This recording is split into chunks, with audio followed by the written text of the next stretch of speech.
चॅनलमध्ये सर मार्कच देत नाहीत, तर आज हे रहस्य आपल्यासमोर उघडणार आहे की नेमका काय प्रकार आहे तो मार्कांचा आणि कशाबद्दल आणि कशामुळे मार्क मिळतात किंवा मिळत नाहीत. तसंच आपल्यासोबत आहेत डॉक्टर दिनेश दासा, जे GPSCचे माजी अध्यक्ष आहेत आणि त्यांनी खूप महत्त्वाचं कार्य GPSCला लोकाभिमुख किंवा विद्यार्थीभिमुख करण्यापाठीमागचं त्यांचं कार्य अतिशय मोलाचं आहे. आणि सरांशी आपल्याला चर्चेतून हे उघडत जाईलच की नेमकं कसं Gujarat public service commission is so friendly with students, की जे प्रशिक्षणाचं कार्य आहे जे आता वेगवेगळ्या संस्थांतर्फे महाराष्ट्रात होतं ते कमिशन स्वतः प्रोॲक्टिव्हली विद्यार्थ्यांना प्रशिक्षणसुद्धा देतं आणि रिक्रूटसुद्धा करतं. तर हे कसं त्यांनी घडवून आणलं ह्याच्याबद्दल आपण शिकूया. अजून एक महत्त्वाचा घटक जो विद्यार्थी तर आहेतच की जे संस्था चालवतात, मग त्या शासकीय असो, निम्न शासकीय असो, आउटसोर्स्ड असो, तर अशा लोकांच्या काय अडचणी आहेत, विद्यार्थ्यांच्या काय अडचणी आहेत ह्याचा उहापोह ह्या सेशनमधून आपण करणार आहोत. Over to doctor Anand Patil. Vaishali, आपण आता चर्चासत्राला सुरुवात करतोय आणि त्यात पहिला प्रश्न मला मेश्राम साहेबांना विचारायचा आहे. मेश्राम साहेबांनी आपल्या राज्यामध्ये लोकसेवा आयोग, स्पेशली महाराष्ट्र लोकसेवा आयोगाच्या परीक्षा आणि त्यात विद्यार्थ्यांना भेडसावणाऱ्या ज्या अडचणी आहेत त्यांचं निराकरण करताना तो आयोग विद्यार्थीभिमुख कसा होईल यासाठी ट्विटरद्वारे संवाद साधायला सुरुवात केली. पण सर, हे असं करत असताना विद्यार्थ्यांच्या अपेक्षा आणखी वाढल्या आणि एकंदरीत जर आपण बघायला गेलं याच व्यासपीठावरती आमच्या 7व्या स्पर्धा परीक्षेच्या दरम्यान DP अग्रवाल UPSCचे चेअरमन, तर त्यांनी विद्यार्थ्यांना मार्गदर्शन करताना सांगितलं होतं की आयोग काही विशिष्ट प्रकारच्या व्यक्तिमत्वाच्या उमेदवारात असलेल्या पैलूवरती लक्ष देतो आणि परीक्षेची तयारी करताना त्या पैलूवरती विद्यार्थ्यांनी लक्ष द्यायला पाहिजे. तर आता इथे जमलेल्या विद्यार्थ्यांना सगळ्यात महत्त्वाचं त्यांची एक मागणं असं आहे की आम्ही तयारी करताना नेमकं कशावरती भर दिला तर अगदी पहिल्या अटेम्प्टमध्ये आम्ही पास होतो. तर ओव्हर टू यू सर. मुळात आयोग विजडमवर सगळ्यात जास्त लक्ष आणि क्वालिफिकेशन आणि विजडम, मी मागच्या एका पुण्याच्या भाषणामध्ये सांगितलं की these are very different things. लोक क्वालिफिकेशनलाच विजडम समजतात आणि तिथे सगळी गल्लत होते. कल्याणकारी राज्यामध्ये असं आहे की you should be people friendly. कारण आपण जेव्हा तुम्ही स्पर्धा परीक्षेला येतात कोण, तर फार जे असं खूप आपण तसं IITचे लोक म्हणून ते काही येत नाही, तर सुपर ब्रेन काही त्या परीक्षांमध्ये येत नाही, अपवाद वगैरे. सर्वसामान्य बुद्धिमत्तेची लोक म्हणजे त्यांच्या म्हणजे बॉटमपेक्षा थोडीशी ॲव्हरेज वर आहेत अशी लोक, आणि म्हणून त्यांनी वेगवेगळ्या एक्सपोजरमधून शहाणं व्हावं असं अपेक्षित आहे. काय झालं कालांतरात आता असा म्हणजे प्रॉब्लेम झालेला आपल्याकडे की म्हणजे मी ह्या कोचिंग क्लासेसला दोष देत नाही, पण कोचिंग क्लासमध्ये फार स्टिरिओटाईप उमेदवार येत आहे आणि तोपणा तो दिसतो आहे. त्याच्यातून आयोगाला किंवा जे पॅनल असते त्यांना सुद्धा अडचण होते की नेमकी याचं म्हणजे खरी बाजू काय आहे. म्हणजे हिपोक्रॅटिक माणसं आपण निवडतो का, की तो फार पोपटासारखा बोलतो, खूप काहीतरी आदर्श सांगतोय. कारण आयडियल सिच्युएशन आणि प्रॅक्टिकल सिच्युएशन दोघांमध्ये फार फरक आहे. त्याच्यामुळे आपण असं पाहतो की त्याचा फार प्रॅक्टिकल अप्रोच आहे, प्रश्नांकडे पाहण्याचा, लोकांच्या समस्यांकडे पाहण्या असा उमेदवार साधारणतः निवडण्याचा प्रयत्न करतो. त्याच्यामुळे उमेदवारांनी त्यांचं स्वतःच ओरिजिनॅलिटी जर आपण पर्सनल जे त्यांचं काही असेल ओन प्रेझेंटेशन त्यांनी करावं असं अपेक्षित आहे. आणि हे जे करतात लोक म्हणतात ते विहिरीत नसलं तर पोहऱ्यात कुठून येणार, म्हणून आपण किती दाखवण्याचा प्रयत्न केला की बाबा मी असा आहे तसा आहे, तरी ते कुठे ना कुठे एक्सपोज होतो कॅन्डिडेट. आणि म्हणून ज्यांचं स्वतःचं पर्सनल आहे त्याची कॅन्डिडेटने स्वतःची ओरिजिनॅलिटी कुठेही लपवू नये आणि आपली कुवत पाहूनच पुढे म्हणजे पुढे पावलं टाकावीत, आणि असा उमेदवार साधारणतः ह्या परीक्षेमध्ये सक्सेसफुल होऊ शकतात. सर, तुम्ही मगाशी म्हणाले की स्टेक होल्डर्स, प्रशासनातून सुशासनाकडे जाताना stakeholder is very important. आणि मग आता आपल्या MPSCकडं 33 लाख मुलांचं प्रोफाईल आहे. सो ते स्टेक होल्डर आहेत. आपण सध्या 2023 पासून अशा कंबाईंड सगळ्या परीक्षा केलेल्या आहेत. गॅजेटेडच्या जवळजवळ 33 कॅडरसाठी एकच परीक्षा आहे. नॉन गॅजेटेडच्या ग्रुप बी मधली 10 कॅडर्स आणि ग्रुप सी मधले म्हणजे ग्रुप बी मधले 5 आणि गट क मधले 10 असे 15 कॅडर्स. तर आता हे जे स्टेक होल्डर 33 लाख आहेत त्यांचा आयोग विचार करताना दिसत नाही. काही विद्यार्थ्यांच्या मध्ये असंतोष आहे की नाही, आयोगाने एकंदरीत अभ्यासक्रमच बदलला, पद्धती बदलली, आमच्याकडे काही लक्ष दिलेलं नाही आहे. So how we are going to involve the students in this particular procedure, not exact the procedure पण तो पॅटर्न जो आहे, तर मुलांना असा पुरेसा वेळ द्यायला पाहिजे. अनेक जणांचं मागणं आहे मुलांचं की पुढच्या वर्षापासून राज्यसेवा जी होते 2023 पासून UPSCच्या धर्तीवरती, तर ती करत असताना आम्हाला पुरेसा वेळ दिला गेला नाही.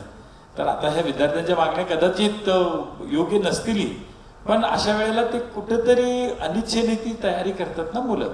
तर त्यातनं निश्चितच जे आपल्याला काही रिसोर्सेस किंवा HR मिळणार आहे, तर त्याच्या क्वालिटीवरती निश्चितच परिणाम होणार आहे. मग त्या बाबतीत आयोगाचा दृष्टिकोन काय असायला पाहिजे, what exactly we should do. हा मुद्दा थोडासा कॉन्ट्रोवर्शियल झालेला आहे की काही लोकांचं असं म्हणणं होतं की 2025 पासून साधारणतः हा नवीन पॅटर्न लागू करावा. काही लोकांना असं वाटत होतं की आधीच, कारण पहिल्या अटेम्प्टमध्ये पास होणारी लोक फार कमी आहेत, त्याच्यामुळे याची सुरुवात जर आता केली तर काही लोकांना वर्षभर सराव होईल आणि पुढच्या वेळेस ते काहीतरी करू शकतील. आणि काही लोकांचं म्हणणं आहे की आम्ही ऑब्जेक्टिव्हचा सगळी आतापर्यंत तयारी केली आहे, ऑल ऑफ सडन हा चेंज झाला. नॉर्मल असं अभिप्रेत आहे की साधारणतः 2 वर्ष मिळावी. परंतु हे दोन्ही प्रभाव विचारात घेता आयोगाचे लोकांनी कलेक्टिव्हली असा निर्णय घेतलेला. आणि आत्ता कसं आहे की हा निर्णय घेऊन बरेच दिवस झालेले आहेत. People have already started preparing as per the new pattern.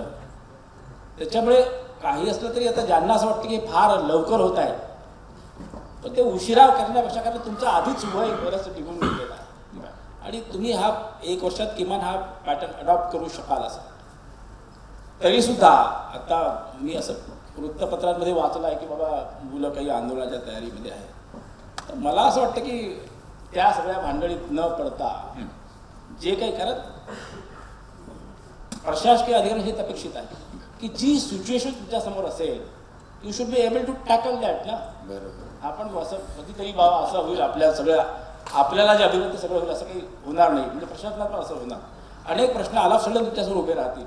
तर तुमची जर तयारी असेल की कुठल्याही प्रश्नाला सडनली समोर जाण्याची, तर तुम्ही प्रशासनात टिकून राहू शकाल किंवा चांगले अधिकारी होणार. त्याच्यामुळे आत्ता त्या बाबीमध्ये म्हणजे गुरफटण्यापेक्षा जे समोर आहे त्याची उमेदवारांनी तयारी करावी आणि समोर जावं. स्टेक होल्डरचा जो इश्यू आहे, स्टेक होल्डर्स म्हणजे जसे उमेदवार स्टेक होल्डर्स आहेत, तर शासन is one of the stakeholder, public पण स्टेक होल्डर आहे. म्हणजे MPSCमधून निघालेला जो प्रोडक्ट आहे हा सगळ्यांसाठी काम करणार, लोकांच्या पण त्याच्यामध्ये भावना.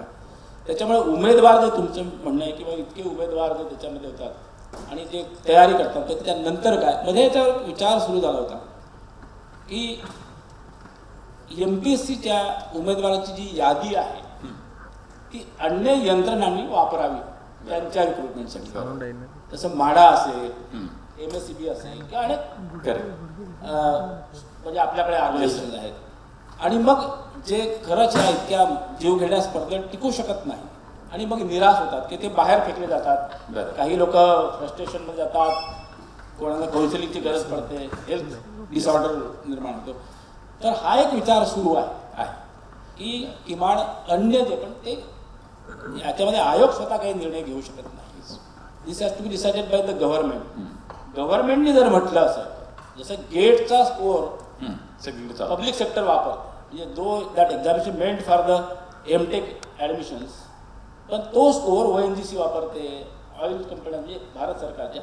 तसं जर राज्यातल्या अन्य यंत्रणांनी मनात आणलं की ही यादी आपण त्यांच्यासाठी वापरायची, तर मला वाटतं की जे उरलेले जे लोक असतात त्या स्पर्धेतून बाहेर पडलेले त्यांचा सुद्धा विचार होऊ शकेल. परंतु आयोग हा निर्णय घेऊ शकत नाही.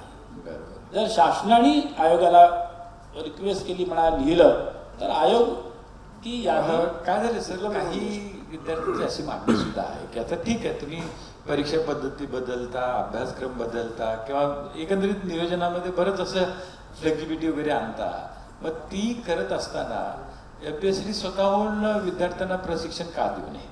आपल्याकडे शासनानं तर काय केलं, आउटसोर्स करून बऱ्याच अशा संस्थांच्याकडे प्रशिक्षण दिलेलं आहे.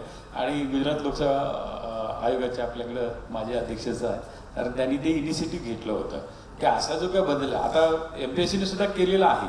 ज्या ऑनलाईन टेस्टिंग जे आहे त्याचे त्यांनी दिलेलंच आहे. पण आता जे काही UPSC पॅटर्नवरती आपण राज्यसेवा करतोय, तर त्याचं असं ते मॉडेल ज्याला आपण म्हणू की प्रशिक्षण आयोगानं, शासनाकडे भरपूर संस्था उपलब्ध आहेत, मनुष्यबळ तर प्रचंड आहे. तर अशा वेळेला MPSCने पुढं घेऊन मुलांच्या मध्ये जी भीती निर्माण झाली किंवा त्यांना काही कुणास ठाऊक पण काही अडचणी ज्या वाटतात, तर त्या नाहीशा करण्यासाठी, आत्मविश्वास देण्यासाठी किंवा परीक्षा पद्धतीमध्ये विद्यार्थ्यांचा विश्वास वाढवण्यासाठी MPSCने हा पुढाकार का घेऊ नये? आणि तज्ज्ञ तर भरपूर आहेत सर, आपल्याकडे भरपूर तज्ज्ञ आहेत. तज्ज्ञांबद्दल पण MPSCला अनेक मतं आहेत उमेदवारांना चुकान बिकान. एक प्रश्न कसा आहे की Maharashtra public service commission already overburden. म्हणजे recruitment is one of the duties. Yes sir. पण डिसिप्लिनरी ॲक्शन आहेत, रिक्रुटमेंट रूल्सला स्वरूप देणे असतील, प्रमोशनल एक्झामिनेशन असतात, अशा अनेक परीक्षा असतात. आणि साईज ऑफ द कमिशन तुम्ही जर पाहिला आता, जागेचा इश्यू महाराष्ट्रात अनेक प्रश्न आहेत, अजून स्वतःचं ऑफिस नाही आहे वगैरे वगैरे. तर ह्याच्यातून कसं तरी आपण आता, तुम्हाला माहिती आहे किती म्हणजे बातम्या येत असतात की या उशीर झाला, रिझल्ट येत नाही. ह्या सगळ्या ह्याच्यामध्ये जर पुन्हा ट्रेनिंगची ऍक्टिव्हिटी जर आयोगाने घेतली, त्याच्यात ऑथेंटिसिटी राहू शकेल. व्हेरी चांगल्या प्रकारचं ट्रेनिंग होऊ शकेल कदाचित. परंतु ही जबाबदारी घेण्यास आजची स्थिती आयोगाची इतकी सक्षम नाही असं दिसतं. नाही, पण तुमच्या शेजारीच दासा साहेब बसले, so I just want to ask. त्यांनी कसं केलं त्यांनी जर सांगितलं very important thing. Sir ji, you are able to understand what we are speaking in Marathi, और I should translate for you?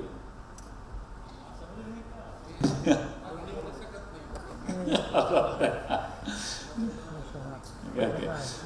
So it was like this. I was just asking him that MPSC should initiate some type of confidence building measures as far as the training is considered with the students. So what kind of the training you are talking about? How to prepare for the exam? No. So suppose that you are changing the pattern, you are changing the system, and suddenly student is not that much prepared, and there is some type of agony on the station. Yeah, orientation. So just tell what new things when you become the chairperson of the GPSC, you introduced, and what we have seen comparatively that GPSC has become more student friendly than the MPSC. So what exact measures you have taken so that can be not, I will say, the followed, but considered by MPSC? तो मुझे कहा गया कि I have to speak in Hindi, so I will speak in Hindi. Even English also do. Okay, English also. Whatever is compatible. हाँ, तो मैं student friendly इसलिए था क्योंकि मैं स्टूडेंट से चेयरमैन बना. I become chairman at the age of 41. तो 10 साल पहले मैं कुछ स्पर्धात्मक मतलब ये जो परीक्षा होती थी उनका मैं प्रत्याशी था, और मेरा प्रत्याशी होना और मेरा चेयरमैन बनना उसमें बहुत ज़्यादा अंतर नहीं था. वो कुछ 10-12 साल के अंदर में किया हो गया. I am social media friendly पहले से. मैं मतलब ये जो आज की जो 21st सेंचुरी जो है, मतलब data is a new oil हम जिसको बोलते हैं. आज की जमाना मतलब 20वीं सदी का चालक बल शायद क्रूड ऑयल था. 21वीं सदी का चालक बल जो है वो डेटा है, इंटरनेट है. And access to the information, ये डेमोक्रेसी का सबसे बड़ा एसेंस है. So we have been blessed that we have this tool. Yes. हम महात्मा गांधी से ज़्यादा लकी है. महात्मा गांधी जब थे तब ना तो उनके पास व्हाट्सएप था, ना तो उनके पास ट्विटर था, ना तो उसके पास इंस्टाग्राम था, ना तो उसके पास ईमेल था. उस वक्त ये माइक भी इतने अच्छे नहीं थे. ऐसा कहा जाता है कि महात्मा गांधी को कुछ अपना मैसेज पास करना है तो वो बोलेंगे, एक जिलेगा जब तक उनकी आवाज़ सुनाई देगी तब तक वो बोलेगा, फिर वो आगे जाएगा और एक वहाँ पे कोई खड़ा होगा. वो इस तरह से महात्मा गांधी अपना मैसेज पास करते थे. और इन दुविधा के बीच भी महात्मा गांधी ने काम किया और दुनिया का एक भी देश या किसी एक देश की एक सड़क या किसी देश की इमारत ऐसी नहीं है कि जहाँ पे महात्मा गांधी का नाम है। वो इतने मतलब बड़े हुए। तो मैं मानता हूँ कि हम तो उनसे बहुत लकी है जो महात्मा गांधी जी के पास ऐसी कोई फैसिलिटीज नहीं थी। आज हमारे पास वी लिव इन इंटरनेट युग, we live in digital age, और डिजिटल युग में जब हम रहते हैं तब कैंडिडेट के साथ कम्युनिकेट करना, उनकी दुविधा को ठीक करना। फॉर एग्जांपल जीपीएससी कुछ मतलब आगे भी शायद आप मुझे पूछेंगे, पता नहीं कि आप क्या पूछने वाले हैं मुझे, मैं वैसे ही आया हूँ। मगर जो भी मतलब हमने कौन से रिफॉर्म्स जो किए हैं वो उसमें मैं बताऊँ कि सबसे बड़ा रिफॉर्म्स हमने ये किया है कि हमने एनुअल कैलेंडर पब्लिश करना शुरू किया। Every year in the month of January, the student of the Gujarat are well aware that what are the openings for them in coming year, और 99% वो हम स्टिक रहे। ये तारीख को एडवर्टाइजमेंट होगी, ये तारीख को इनका रिजल्ट आएगा। यदि ये डायरेक्ट सिलेक्शन है मतलब जिसमें मेंस नहीं है तो ये तारीख को इंटरव्यू होगा और ये तारीख को रिजल्ट आएगा। यदि मेंस एग्जाम है, मेंस एग्जाम है तो फिर वो भी तय है कि ये तारीख को। हमारे बच्चों का एक प्रॉब्लम है, so whenever our students are contacting MPSC office for some problem, they don't get the good response. Many times, sorry to say this, sir. Sir हम लोग का increases the stress. How you tackle नहीं that? मतलब हम लोग का जो है ना ये क्वारंटाइन वर्ड जो है वो कोरोना की वजह से प्रचलित हुए थे। हम लोग जो पीएससी में काम करते हैं उनको सोशल क्वारंटाइन रहना बहुत जरूरी है। तो हम लोग ज़्यादातर लॉकडाउन रहते हैं, ठीक है। तो लॉकडाउन रहना मतलब देखो इतने सारे प्रत्याशी है जो आप बोल रहे थे कि महाराष्ट्र में 33 लाख कैंडिडेट है, ठीक है। तो ये 33 लाख कैंडिडेट्स में यदि हम लोग मतलब ऐसे मैं चेयरमैन होता तो शायद ये इस प्रोग्राम में नहीं आता। अभी मेरे 10 महीने हो गए, मैंने I have limited the office of the chairman, that's why I have come. और उसके आने के पहले भी मैंने सर को कितनी बार पूछा कि सर वेदर इसमें कोई फंस तो नहीं जाएंगे ना यहाँ पे प्रोग्राम में जाएंगे। तो उसने बोला कि नहीं आप निश्चित रहो, ये बहुत अच्छा कंस्ट्रक्टिव प्रोग्राम है इसलिए हम आए। तो हम लोग के लिए लॉकडाउन रहना, सोशल क्वारंटीन रहना वो बहुत ज़रूरी है। मगर आज की जो इंफॉर्मेशन एज है, कैंडिडेट का परसेप्शन बिल्ड करना बहुत ज़रूरी है। हम ट्रांसपेरेंट है मगर हम ट्रांसपेरेंट दिखे, ये परसेप्शन कैंडिडेट के बीच में पैदा करना बहुत ज़रूरी है। तो सोशल मीडिया जो एक ऐसा है, ट्विटर पे आप एक्टिव है और ये सर आप मतलब ट्विटर पे एक्टिव होना भी कोई वो ये जो डिजिटल वायलेंस जो है वो आज के ज़माने में डिजिटल वायलेंस सहन करना भी मतलब मैं अभी जो दूसरे जो अपने मित्र वगैरह जो होते हैं किसी बोर्ड में बोलते हैं कि सर ट्विटर पे आना कैसी बात है, मैं बोला जानबूझ के आएगा। मतलब मैं तो 6 साल रहा हूँ और मुझे पता है कि छोटी सी चीज़ में मतलब एग्ज़ाम होती और एग्ज़ाम में ऐसे बताते हैं कि सर आज एग्ज़ाम हुई, उसमें हम जब पेपर लिखते थे तब वरघोड़ा आप बोलते हैं वो शादी का प्रोसेसर निकला। तो हम जब एग्ज़ाम लिखते थे तब वहाँ से शादी का प्रोसेसर निकला और उसकी वजह से हम लोग का माइंड थोड़ा डिस्टर्ब हुआ। जीपीएससी शुड मतलब एग्जाम जगह पे जीपीएससी मतलब इसके लिए कुछ जीपीएससी को करना चाहिए। बोला बेटा इसलिए तो हम तुम्हें डीवाईएसपी डीएसपी रिक्रूट कर रहे हैं कि आप डीएसपी होते हुए आप जिस इलाके में हैं वहाँ पे एक भी ये शादी का वरघोड़ा न निकले उसकी आप चिंता करोगे। हम अब तक आपके जैसा किसी को रिक्रूट नहीं किया मगर अब जब आपको कर रहे हैं तब आप ये पूरी ध्यान रख रहे हैं, इसलिए तो आपको रिक्रूट कर रहे हैं। तो इसी तरह से मेरा ट्विटर पे ये जो मतलब संवाद चलता रहता था। तो ट्विटर के माध्यम से आप कैंडिडेट से संपर्क भी रह सकते हैं और फिर भी अपने आप को आप आइसोलेट रख सकते हैं। तो इसी तरह से मैंने वो जीपीएससी का भी ट्विटर हैंडल शुरू किया।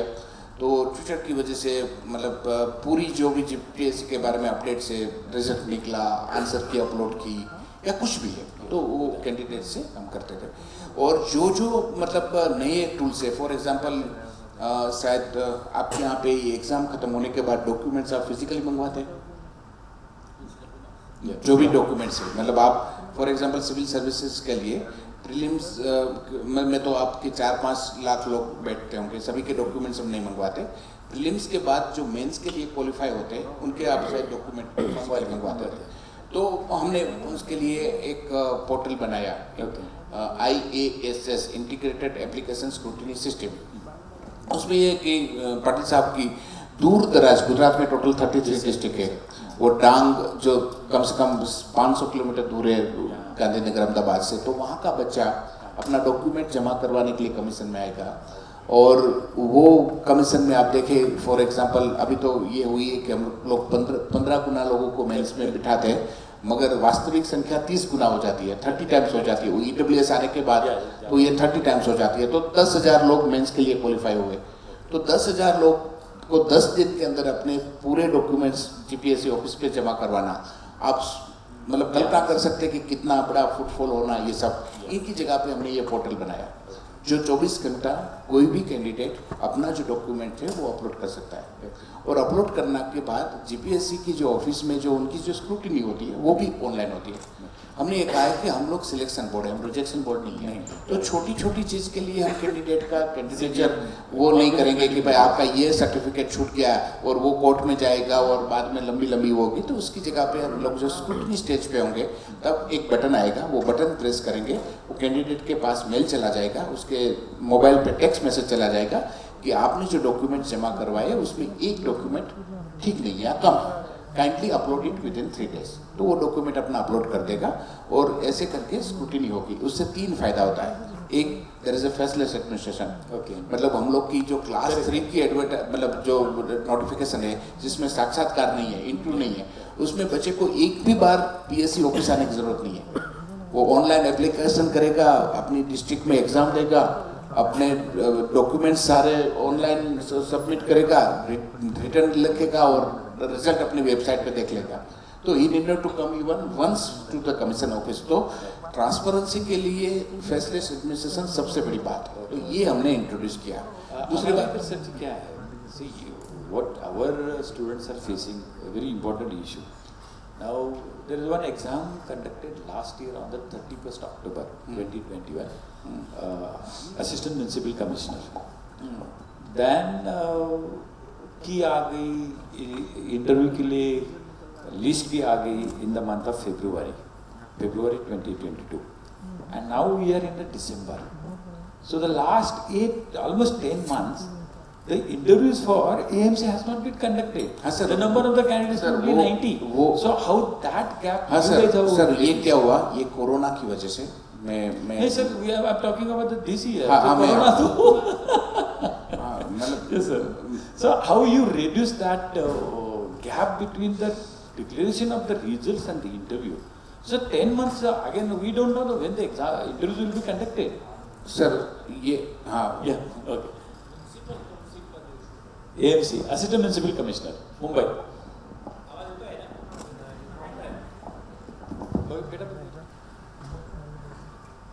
हॅलो. काय झालं की मध्ये मेडिकल एज्युकेशन डिपार्टमेंटकडून, कारण मेडिकल कॉलेजचं रेकग्निशन आणि सीट इन्क्रीजचा इश्यू होता आणि प्रायोरिटीवर काय झालं की मागच्या 5 वर्षामध्ये पहिल्यांदा पुन्हा मेडिकलच्या रिक्रुटमेंट्स MPSCकडे आल्या, कारण त्यापूर्वी तिकडे होत्या. आणि it was on war footing. Yes sir.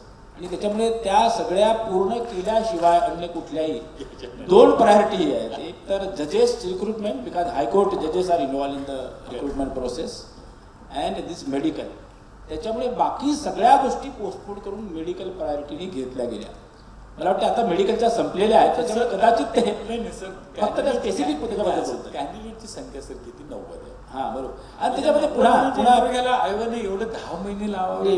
पुढं- समवेअर इट इज काय होतं सर, त्याच्यामुळं मुलांच्या मनात काय जातं, अरे हा निकालाने लावा, इंटरव्यू घेते, काहीतरी वेगळेच प्रकार सुरू आहे असं मला वाटतं. ये सर कोरोना के टाइम पे भी बहुत जगह पे ऐसा हुआ कि कोरोना के टाइम पे जो इतनी सारी एग्जाम हुई और ये पीरियड दरमियान कुछ इंटरव्यू वगैरह नहीं हो पाए. Correct. तो मेरे यहाँ पे भी मेरे जब पद छोड़ने के टाइम पे 170 एडवर्टाइजमेंट ऐसी थी जिनके इंटरव्यू करने बाकी थे. कुछ 3500 पद ऐसे थे और 177 नोटिफिकेशन. ये हुआ कि ये कोरोना के टाइम पे 1.5 साल में हम लोग एग्जाम नहीं कर पाए. बाद में एग्जाम तो की तो सर 1 महीने में 60 एग्जाम की Okay. एक exam we have Oh, conducted so 60 मतलब highest examination we have conducted in 1 month 59 Yes, sir. तो कुछ मैं मतलब आपको बताऊं कि सितंबर, अक्टूबर, नवंबर, दिसंबर 2021 तो ये 4 महीने के अंदर हमने 203 एग्जाम की थी। So it's really तो ये सब एग्जाम हुई, तो इतनी सारी जब एग्जाम एक साथ हो जाती है उनके रिजल्ट इनकी मतलब हम लोग प्रोविजनल, आपके यहाँ पे भी ऐसा होगा प्रोविजनल आंसर की आप अपलोड करते हैं, ऑब्जेक्शन करते, लिखवाते हैं, होता है।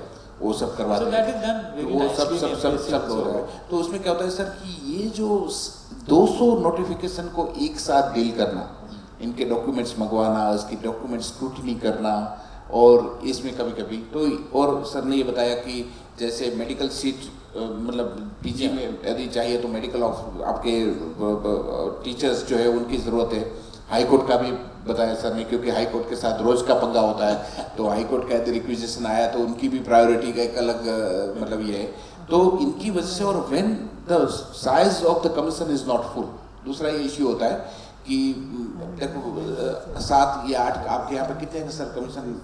6 है। 6 मेंबर, 6+1 होगा, ठीक है। तो हो सकता है उसमें मतलब वैकेंसी वगैरह रहेगी तो भी मतलब ठीक से टाइम से इंटरव्यू वगैरह नहीं होता।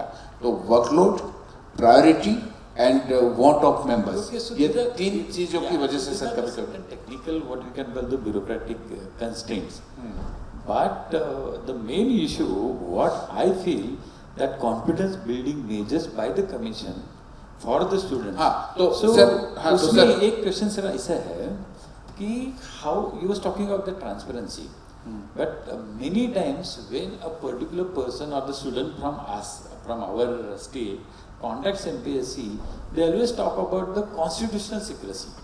So how you overcome about हाँ, that? तो मेरे यहाँ पे तो सर ऐसा था कि मतलब मैं मतलब ये ट्विटर वगैरह पे एक्टिव रहता था, तो बहुत सारी क्वेरीज वगैरह जो थी वो कैंडिडेट मतलब मुझे आज ही अभी मैं जो एयरपोर्ट से मतलब ये हुआ और यहाँ पे पहुँचा, तो यहाँ अपनी जो सिविल सर्विस की जो एग्ज़ाम होती है उनकी डॉक्यूमेंट स्क्रूटनी चल रही है। अभी किसी स्टूडेंट को कैंडिडेट को मैसेज किया कि भाई आपका ये डॉक्यूमेंट जो है वो आपका अपलोड करना है एंड इसके लिए आपको मेल आपको भेज दिया।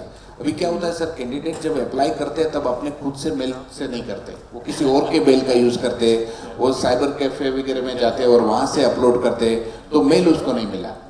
तो कैंडिडेट बोला कि सर मेरे पास मेरा जो मेल जो रजिस्टर्ड मेल है उनका मुझे एक्सेस नहीं है, तो मैं क्या करूँ, मतलब तो मैंने तुरंत उसको ट्विटर पे जवाब दिया कि आप जो है मंडे को जीपीएससी के ऑफिस में जाइए, अपना डॉक्यूमेंट्स लेके जाइए, वहाँ पे वो स्कैन करेंगे आपकी जो डॉक्यूमेंट्स जो आपने नहीं अपलोड किए वो, और आपका काम हो जाएगा। अभी ये काम के लिए Yes, understood. मतलब मुझे जो उनका जो मेल आया तो मैंने उसको इस प्रकार से आंसर कर दिया। तो ऐसे बहुत सारे मसले ऐसे हैं जिसको हम मतलब अब आप देख सकते Yes, sir, yes, हैं sir. यही ट्विटर का पूरा कन्वर्सेशन है पूरा, तो मैंने उसको कह दिया तो ठीक है वो हो जाएगा। नहीं, but this is again it depends on the individual. हाँ, इंडिविजुअल तो एक हाँ एक तो ये मेरा पर्सनल है। उसी तरह से हम लोग ने जीपीएससी का भी ट्विटर हैंडल रखा है, जीपीएससी का। Yes. वो हम जो भी कैंडिडेट को अपनी कुछ भी क्वेरी है, जो भी अपनी बात है, तो जीपीएससी के ट्विटर हैंडल पे वो पूछेगा और पूछ के अपना जो आईटी मैनेजर है वो उसी ट्विटर हैंडल पे उसको रिप्लाई करेगा कि आपकी जो ये क्वेरी है इसको ये है। और बाद में सर मैं देखता हूँ इससे कि देखो 4-5 लोगों ने ऐसा कुछ उनके मन में डाउट है, एक ही प्रश्न है Yes. और 4-5 लोग ये प्रश्न पूछ रहे थे। Okay. इसका मतलब ये है कि फॉर एग्जाम्पल हम लोग की जो इंजीनियरिंग एग्जाम है उसमें कौन से कैलकुलेटर अलाउड है। Oh. क्वेश्चन ये होता है कि Correct. जब इंजीनियरिंग Correct. सर्विस की जो एग्जाम होती है तो उसमें प्रोग्राम और नॉन प्रोग्राम कैलकुलेटर वाला मामला होता है, तो सारे बच्चे पूछते हैं सर ये मेरे पास ये कैलकुलेटर है ये अलाउड, मेरे पास ये कंपनी का कैलकुलेटर है वो अलाउड, तो वो तो मतलब हर एक को तो आंसर देना ठीक नहीं है। तो मुझे लगता है कि ये कैंडिडेट के मन में बहुत दुविधा है कि कौन सा कैलकुलेटर अलाउ है और कौन सा नहीं है।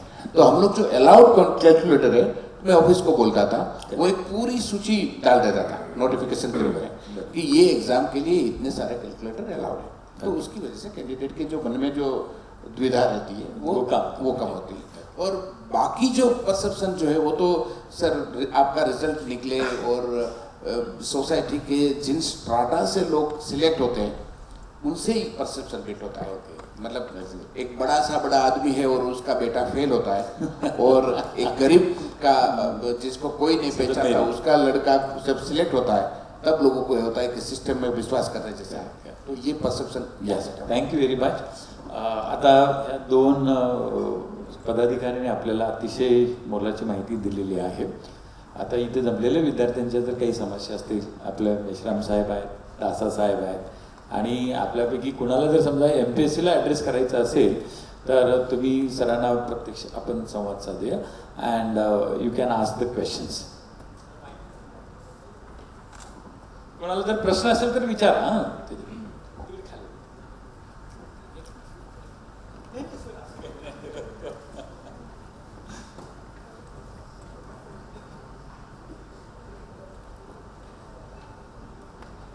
कोणाला काही असतील तर प्रश्न विचारा. हां सरांना.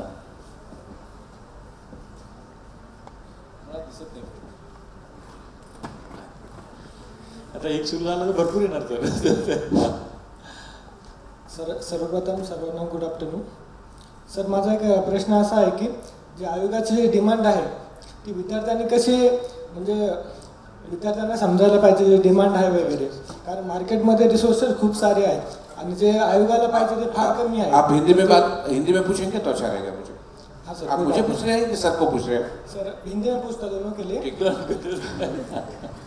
सर मेरी जो डिमांड है जो अपना आयोग है ना, तो उसका जो सिलेबस है जितना भी मटेरियल जो ऑफिशियल है आयोग का, तो उससे उसकी जो डिमांड है कैंडिडेट से तो स्टूडेंट को समझ नहीं आती, क्योंकि मार्केट में बहुत सारे बुक्स आते हैं, कोचिंग क्लासेस वगैरह, तो कम इसमें विद्यार्थी का टाइम लॉस वेस्ट लॉस उसका जो टाइम है उसका वेस्ट हो जाता है ज़्यादातर.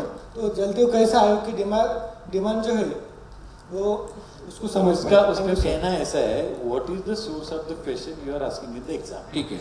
देखो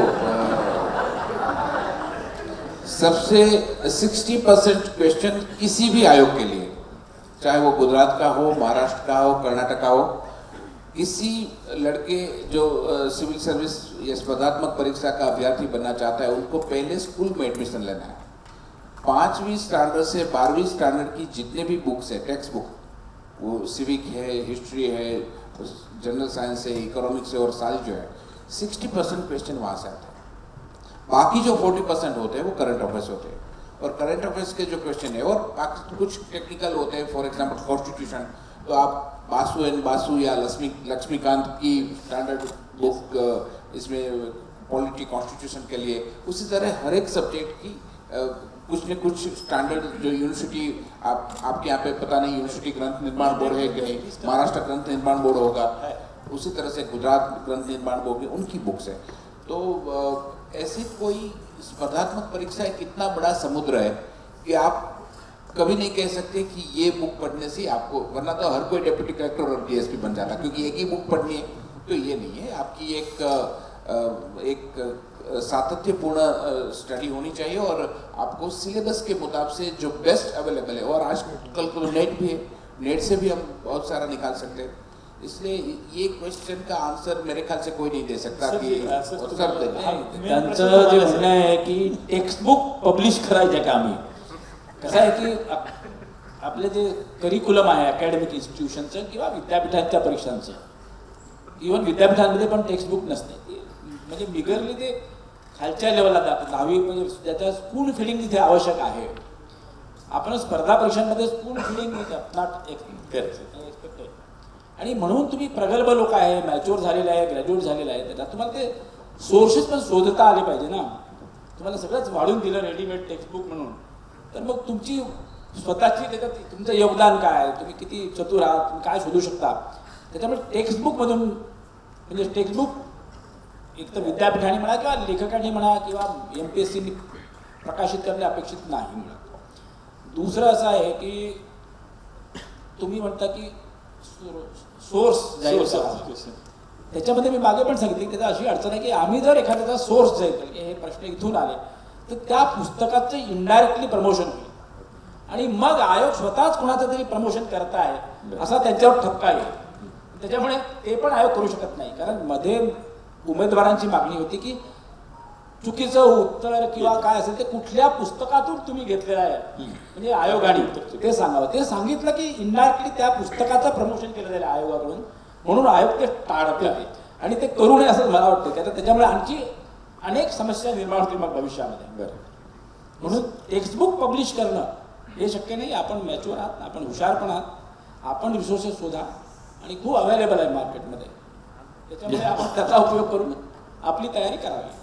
और कुछ अभी तो जो मतलब यूपीएससी पैटर्न जहाँ पे होती है, जिस आयोग में होती है, वो जो सारे क्वेश्चन होते हैं वो फैक्चुअल नहीं होते, वो सारे क्वेश्चन एनालिटिकल होते हैं. फॉर एग्जाम्पल हमारे यहाँ पे क्वेश्चन पूछा जाता है the promise of demographic dividend will not last long. Can India take the advantage of this demographic window in next 2 to 3 decades and benefit from it? Discuss. अपना जो एग्जिस्टिंग रेल इंफ्रास्ट्रक्चर है उनका optimum utilisation हो पाए उसके लिए क्या वो existing rail infrastructure private players के लिए खुला रखना चाहिए कि नहीं? अभी ये कौन से टेक्स्ट बुक से मिलेगा, कौन सी लिटरेचर से मिलेगा? We have to think only. मतलब ये है कि कायदों और व्यवस्था के लिए, कायदा और व्यवस्था जिसको हम लॉ एंड ऑर्डर बोलते हैं, लॉ एंड ऑर्डर के लिए रूल्स जरूरी है. मगर क्या हम सोसाइटी में ऐसा एक कल्चर बना सकते हैं जो मतलब कायदा का उल्लंघन न करे, we will not breach the law? Discuss. तो ऐसे बहुत सारे क्वेश्चन जो होते हैं वो एनालिटिकल होते हैं, जिसमें कैंडिडेट को अपना व्यूज़ जो है वो रिफ्लेक्ट करना होता है. उसके लिए कोई टेक्स्ट बुक नहीं है, वो अपनी अंडरस्टैंडिंग वहाँ पे रखती है. तो जहाँ तक गुजरात पब्लिक सर्विस कमीशन की बात करूँ तो हमने 5 साल में जो अपनी मेंस एग्जाम है उनके जो सारे क्वेश्चन है वो फैक्चुअल की जगह पे एनालिटिकल ज़्यादा करते हैं. Okay, good. अजून काही प्रश्न?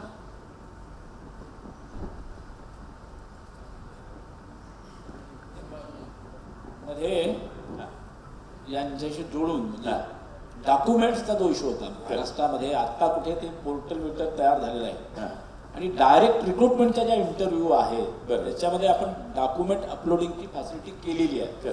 दे did not to physically submit the documents. परंतु आता ही इनिशियल स्टेज आहे, भविष्यामध्ये ही सगळी फॅसिलिटी इव्हन सगळ्या स्पर्धा परीक्षांना उपलब्ध होईल, कारण आताच तो प्लॅटफॉर्म तयार झालेला आहे आणि इट इज ऑलरेडी स्टार्टेड. त्याच्यामुळे ते भविष्यामध्ये महाराष्ट्रामध्ये सुद्धा ते टेक्नॉलॉजीचा जो वापर आहे आणि फिजिकली कोणी जाऊ नये तिथे, ते गरज पडू नये. एक तुमच्याशी मी सहमत आहे की प्रोएक्टिव्हली आयोगाने जे करायला पाहिजे त्याच्यामध्ये आयोग कमी पडते आहे. There is a reluctance. आम्हाला सुद्धा फार आतून विरोध व्हायचा, हेजिटन्सी आहे. हां, तो आहे तोचा प्रश्न, पण कालांतराने तो सुटेल जाईल असं मला वाटते. कारण आता रेटा इतका आहे पब्लिकचा आणि आता ट्रान्सपरन्सीच्या जमान्यामध्ये आपण काही असं आयसोलेशनमध्ये इन्सुलेटेड राहू शकत नाही. परसेप्शन के लिए सर आपने बताया कि जो साक्षात्कार वाला स्टेज है इंटरव्यू, वो that is the most subjective stage of the recruitment process. मतलब आज लोग मानने के लिए तैयार नहीं है कि सामने वाला मतलब इंटरव्यू पैनल जो है वो न्यूट्रल हो सकता है, ट्रांसपेरेंट हो सकता है, ये मानने के लिए लोग तैयार नहीं. ये एक परसेप्शन हो रहा है.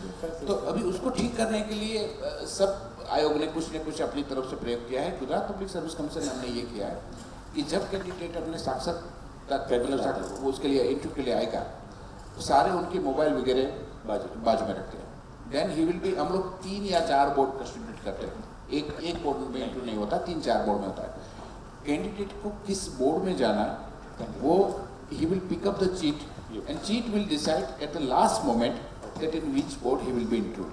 ठीक है, उनको किस नाम से जाना है, मतलब इंटरव्यू पैनल के पास उसकी कोई डिटेल नहीं है, पर्सनल डिटेल कैंडिडेट की कोई नहीं है. वो सारे कोड रखे हैं और उनको जो भी मतलब वो बाउल में कोड रहेगा, जो कोड मिलेगा वो उसका नाम रहेगा. तो इंटरव्यू बोर्ड में जाएगा तो अपना साक्षात मतलब अपना परिचय देगा तो उसको पूछेंगे कि भाई आपका नाम, कुछ भी नहीं, वो किस डिस्ट्रिक्ट से है, क्या नाम है, कुछ भी पर्सनल डिटेल कैंडिडेट की इंटरव्यू बोर्ड के पास नहीं होती. और जो उनके जो मार्क्स भी देते हैं, नंबर्स भी देते हैं, वो कोड के सामने देते हैं. बाद में at time of preparation of the result वो डिकोडिंग होके वो होता है. आपको ये भी मतलब होगा कि एक बार मैं सिविल इंजीनियर का इंटरव्यू ले रहा था और सिविल इंजीनियर के इंटरव्यू में उसने कैंडिडेट ने अपने परिचय में बताया कि मैंने IIT दिल्ली से मैकेनिकल इंजीनियर किया है. वो RTO जो रोड ट्रांसपोर्ट ऑफिसर वगैरह के इंटरव्यू थे और उनको जो क्वेश्चंस पूछे गए उसमें ही वॉज वेरी पुअर. तो इंटरव्यू के जो पैनल मेंबर्स थे वो सोचे कि सर उन्होंने जेई जेडब्ल्यू एग्जाम पास की होगी, जेडब्ल्यू एडवांस पास की होगी, और तब वो और वो कहते हैं कि mechanical department of the IT department Delhi is one of the best in the country, और वहाँ से पढ़ा लिखा होगा तो कुछ तो हमें उसको मतलब सम बेसिक स्टैंडर्ड नहीं कुछ उसको वी शुड मतलब उसको थोड़ा हो सकता है वो आज परफॉर्म न कर पाया, तो उसके लिए कुछ हमें थोड़ा we have to be sympathetic to him because he is from IIT. तो मैंने बोला कि ये तो बहुत बड़ी बात है, गलत बात है, मतलब इंटरव्यू पैनल भी होता है कि ये बच्चा आईआईटी से पैदा मतलब पास आउट है तो वो होशियार ही होगा, और कोई सेल्फ फाइनेंस कॉलेज से पढ़ा हुआ होगा तो हम लोग मान लेते हैं कि सेल्फ फाइनेंस कॉलेज से पढ़ा हुआ है, वहाँ ना तो लाइब्रेरी की फैसिलिटीज़ होगी, ना तो लेबोरेटरी की फैसिलिटीज़ होगी, ना तो अच्छे वहाँ पे फैकल्टीज होंगे, तो इससे कुछ पढ़ा नहीं होगा, वो चाहे अपने दम पे कितना भी मेहनत करके वो आ गया है। तो उस दिन से हमने ये किया कि कोई भी बच्चा जो इंटरव्यू के लिए आया, हमें पता ही है कि यहाँ पे मैकेनिकल क्वालिफिकेशन थी, तो मैकेनिकल इंजीनियर होगा, और अपनी जो ऑफिस स्टाफ है उसने सारे उसके डॉक्यूमेंट्स चेक कर लिए होंगे, वो मैकेनिकल इंजीनियर होगा ही, तभी तो वो एग्जाम पास हो गया है। तो हमने तय किया कि बच्चा ये भी नहीं बताएगा कि वो कौन से इंस्टीट्यूट से पार्ट हो, वो केवल यही बताएगा कि मैं मैकेनिकल इंजीनियर।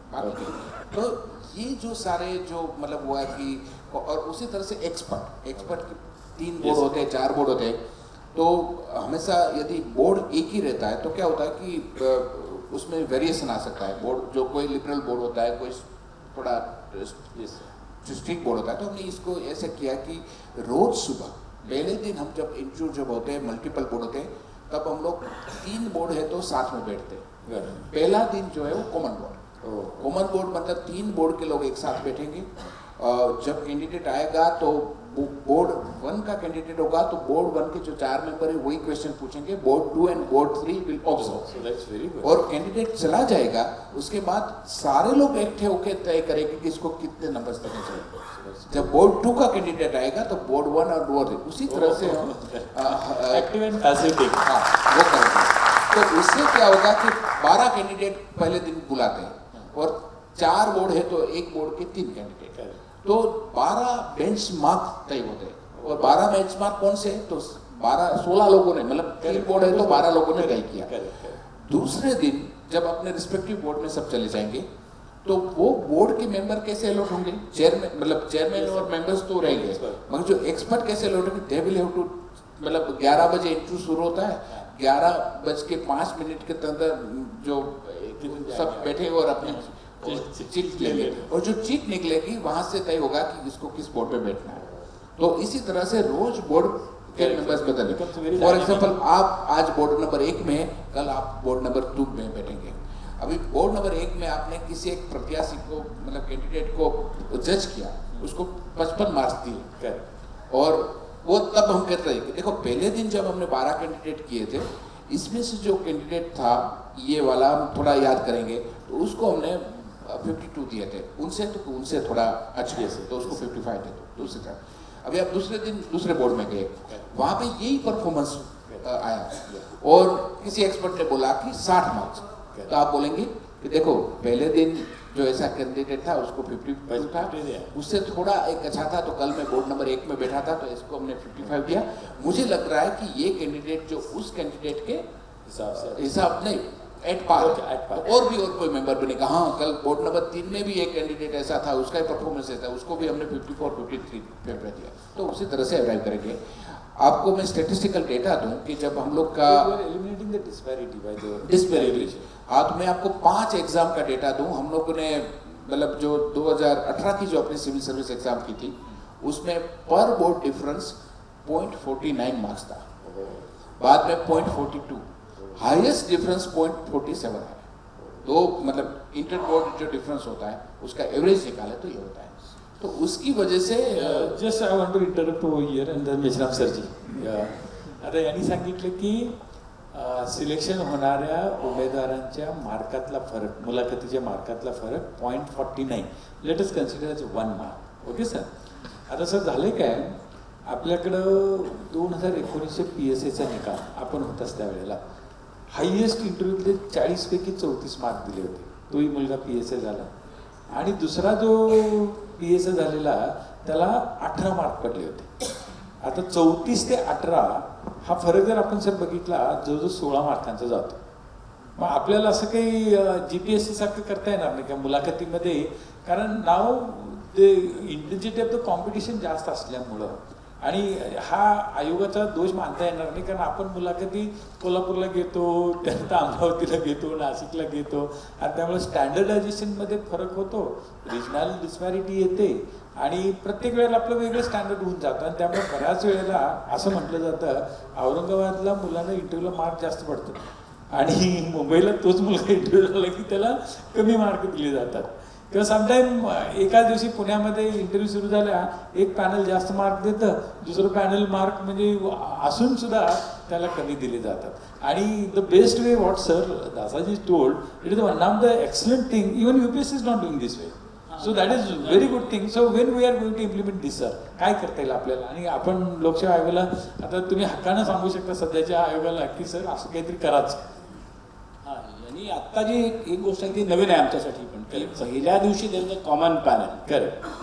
आमच्याकडे काय होतं प्रत्यक्षात की सगळ्या पॅनलचे चेअरमन स्पेसिफिकली Yes. म्हणजे Yes, मेंबर्स member जे असतात ते बसतात. आपल्याला रेंज ठरलेली आहे म्हणजे 35% ते 70% त्या रेंजमध्ये तुम्ही मार्क्स द्यायचे. करेक्ट. आता फक्त आहे की कोणाला 35 द्यायचे आणि कोणाला 70% द्यायचे हे अवलंबून आहे पॅनलच्या Correct. Collective wisdom. Correct. बरोबर आहे. तिथे एक्सपर्टचा रोल सुद्धा महत्त्वाचा असतो आणि रिजनल बायसेसचा जो इश्यू असतो शक्यतो तो होत नाही, बरोबर. परंतु ह्युमन बिंग असं होऊ शकतं म्हणजे Yeah, ते मान्य पण काय करतो नाही. की बाबा माझ्या गावाकडचा कॅन्डिडेट असेल वगैरे वगैरे कळतं. Yes correct. असं फार होत नाही. बरोबर. नाही तर मग गावाकडच्या सगळ्याच कॅन्डिडेटला 70% मार्क मिळाले येस ट्रू सर. असं होत नाही की सगळेच गावचे असतात. समजा नागपूरला इंटरव्ह्यू असेल सपोज तर सगळेच नागपूरचे मुलं असतात, तर मग सगळ्यांना 70% मिळाले पाहिजे असं होत नाही. त्याच्यातल्या जास्त हुशार असेल. हा जो म्हणजे आस्पेक्ट आहे आमचा की पहिल्या दिवशी सगळ्यांनी कलेक्टिव्हली जज करायचं म्हणजे तुमचे स्टँडर्ड सेट होऊन जाणार. हा पॅटर्न महाराष्ट्रात लावता येईल का? नाही तुम्ही सर हक्काने सांगू शकता, सांगायला पाहिजे उसमें माझ्या. पहले तो मतलब ये होता था कि जब कैंडिडेट आता था तो बहुत घबराता हुआ Correct. इसको, और वो 4 या 5 लोगों को फेस करने की मानसिकता जाता है और देखते हैं उधर 15-16 लोग बैठे हैं, तो ऐसा ना हो जाए इसलिए फेसबुक पोस्ट पे मैं पहले मतलब आपको जो है वो जब आपके इंटरव्यू वगैरह शुरू हो रहा है तो मैं उसमें पोस्ट लिखता था कि डूज एंड डोंट्स. मतलब ये आपके हो रहे, जिसका पहले दिन इंटरव्यू है उनको मतलब इतने सारे लोग वहाँ पे बैठे होंगे मगर आपको कोई ऐसा मतलब घबराने की ज़रूरत नहीं है. आपको क्वेश्चन तो केवल आपकी पैनल ही पूछेंगे, बाकी सब लोग आपको ऑब्जर्व करेंगे. तो ऐसे करके हम उसको मेंटली मतलब ऐसा नहीं है कि वो इंटरव्यू बोर्ड में मतलब एंटर हुआ और देख लिया कि वो यहाँ तो 15-16 बैठे हैं, मतलब कभी कभी 15-16 शिकारी बैठे हैं ऐसा उसको लगा. तो वो पहले से हम उनको मतलब तैयारी करते थे. और बाद में तो मैं कभी कभी ये YouTube पे देखता था कि जो कोचिंग वगैरह चलाते थे वो इंटरव्यू के जो प्रशिक्षण करवाते थे तो वो भी ऐसे करते थे कि कैंडिडेट को 10-12 लोगों को बीच में, क्योंकि वो उस तरह से उसको स्टिमुलेशन ये किया. तो ये पहले दिन ही होते तो कैंडिडेट को पता ही था मतलब कि भाई ये जो हमें इतने सारे लोग को फेस करना है मगर उसमें से क्वेश्चन तो इतने ही लोग पूछेंगे. तो ये सब मेरे ख्याल से वेल इन एडवांस कैंडिडेट को यदि बता दे तो इससे एक परसेप्शन कैंडिडेट का बनता है और वो मेंटली और साइकोलॉजिकली प्रिपेयर्ड होके आते हैं कि हमें क्या करना है. आणि दुसरा त्यांचं म्हणणं होतं की एक्सपर्ट सुद्धा ते रोटेट करतात. ते पण महाराष्ट्रामध्ये नाही आहे. नाही होत sir. Once expert is fix then he will or she will नाही सर, बऱ्याच वेळेला आपल्याकडे एक्सपर्ट कुणाला निवडतात, ज्यांची साईड पुस्तके त्यांनाच निवडतात. नाही ते आम्ही करत नाही. एक्सपर्ट आम्ही निवडतो. शासन प्रतिनिधी जे असतात ते शासन पाठवतो, त्यामुळे त्याच्यावर आमचा कंट्रोल नाही. Yes, sir, yes, sir. आणि त्यांचं ओपिनियन फार मॅटर पण करत नाही. Yes sir. ते जरी सिक्रेट असलं तरी ते मी तुम्हाला ओपनली सांगतो की गव्हर्नमेंट नॉमिनीचं येस सर काही ओपिनियन मॅटर करत नाही, फक्त एक्सपर्टचं करते. Correct. पण एक्सपर्ट रोटेट करण्याची जी सिस्टम आहे ती मला वाटतं ती पण चांगली आहे आणि ती भविष्यातला आयोग करणार की नाही ती गोष्ट नाही करेल सर, तुम्ही सांगितलं पाहिजे. आणि माझं काही आयोग मी काय इन्फ्लुएन्स डिसिजन म्हणजे आयोग नाही परंतु ती चांगली सिस्टम आहे ती अडॉप्ट करायला काही हरकत नाही. माझं असं वैयक्तिक मत आहे की system can be adopted in the Maharashtra. Dasaji, one question related to MPSC. So, like this interview, what you said, can you give some suggestion related to that? Meshram said, आपल्याकडे काय झालं आहे की आता मी बघितलं 2012 पासून 2022 10 वर्ष, ह्या 10 वर्षामध्ये आपण PSIची जी परीक्षा घेतो, नॉन गॅझेटेड क्लास 2च्या ज्या पदं आहेत, PSI, STI, ESO आता नवीन हे केलेलं, तर त्याच्या परीक्षे पद्धतीमध्ये बराच धरसुडवृत्ती आहे. कधी सगळ्यांची एक परीक्षा घ्यायची, कधी प्रत्येकाची वेगळी परीक्षा घ्यायची, अभ्यासक्रमात कधी ते PSIचा माल म्हणजे सगळे कायदे आणायचे. आणि आता नवीन 2023मध्ये ते जी मेन परीक्षा आणलेली आहे नॉन गॅझेटेड क्लास 2 क्लास 3मध्ये हे सगळंच काढून टाकलेलं आहे. आणि मग गेल्या 10 वर्षात काय झालं आहे की जी मुलं परीक्षेची तयारी करतात त्यांना त्या अभ्यासक्रमातल्या बदलानुसार तयारी करताना सगळं बदलावं लागतं. आणि त्याच्यामुळे त्यांची ती मेहनत किंवा त्यांनी जे काही whatever they have acquired, whatever might be the knowledge, skill, whatever we call it, ते सर्व बऱ्याच वेळेला वाया जातं. आणि I think that is one of the reason why students are not happy. आता याच्यात म्हणजे नेमकं काय कारण आहे की कोण असे एक्सपर्ट्स आहेत की तुम्हाला सारखे असे बदलायला लावतात?